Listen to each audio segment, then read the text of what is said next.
Masaberin Google Chrome ilutanga Google Chrome Google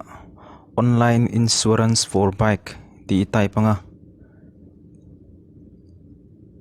ti chuan option sang lo ama policybazar.com di option a hian click le nga ti chuan an site a kan luta bike registration number type na tura lo ama ta chuan bike registration number i type nga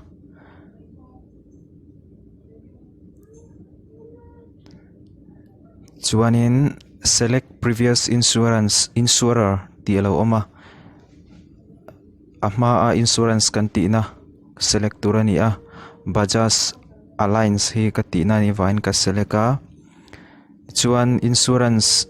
ama lo ti na kha expire to nge expire lo ti kha select ngai le a keima chuan expire to a expire ka select a ti chuan option sang tuna kan hmong hian lo oma amero chu third party big chau kha kan select du wangin third party ti option a kan click ya chuan third party insurance offer thei company sang anon langta poisa po aman po in anglo deuh veka atlang point za sari som ni kha ania tin zaruk som sari te po oma amero chu an insure theina kha noi khat ni lawin saruk chi an insure thei wang khanat loma chuwangin za sari som ni ami ho kha engem ber kan click don ani kan click nuwa ti hian address le details fill up tur lo ama kan mobile number te email te pin code te kan select nga kan continue nga anuwa khan nominee insurer tur kha kan select nga kan continue le nga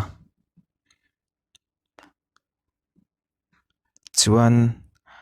registration number engine number chassis ti te kha lo langa kan enter le nga next kan click le nga save and proceed kan ti le nga chuan kan personal details te vehicle and policy details te tin right side lama hian kan poisa pek za tur premium ma zasari som ni chuan a total in zariat le som nga ka pek tur ania chuanin payment mode poisa kan pek na tur mode kha oma chuanin eng bank ber nge account kan ne na bank ka kan select nga chuan pay rupees 850 akhan kan click le don ani chuanin online banking atang kan pay ka wang khan online banking username le password kan chulu tanga ti chuan one time password hi mobile number a kan tonga chumi OTP one time password chu kan chulut le don ani one time password kan chutlu nuwa kan confirm nga chuanin payment successful ta a